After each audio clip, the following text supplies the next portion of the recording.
शिक्षण सम्राट हरपला. एका शेतकरी कुटुंबातून उभा केलेलं शिक्षणाचं साम्राज्य आणि आज त्यांचा प्रवास थांबला. महाराष्ट्रातील ज्येष्ठ शिक्षण तज्ञ, उद्योजक, माजी राज्यपाल आणि पद्मश्री पुरस्कार प्राप्त डॉक्टर डी.वाय. पाटील यांचे आज दिनांक 4 ऑगस्ट रोजी कोल्हापुरात वृद्धापकाळाने निधन झाले. ते 90 वर्षांचे होते.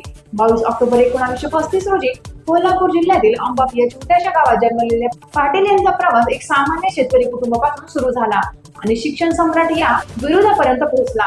त्यांचे शैक्षणिक योगदान बघायचे म्हटले 1983 मध्ये नवी मुंबईत रामराव आदिक इन्स्टिट्यूट ऑफ टेक्नॉलॉजी स्थापन करून सुरुवात केली व पुढे कोल्हापूर, मुंबई, पुणे येथे 3हून अधिक अभिमत विद्यापीठे, 6 खासगी विद्यापीठे आणि 180हून अधिक शिक्षण संस्था उभारल्या.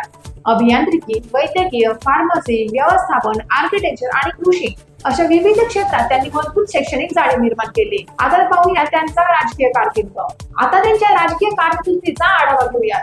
1957 ते 65 मध्ये कोल्हापुरात महापौर, 1967 व 1972 मध्ये पन्हाळ्याहून आमदार, त्रिपुराचे राज्यपाल 2009 ते 2013 मध्ये.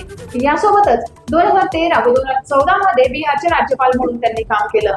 पश्चिम बंगालच्या अतिरिक्त कार्यभारही सांभाळला.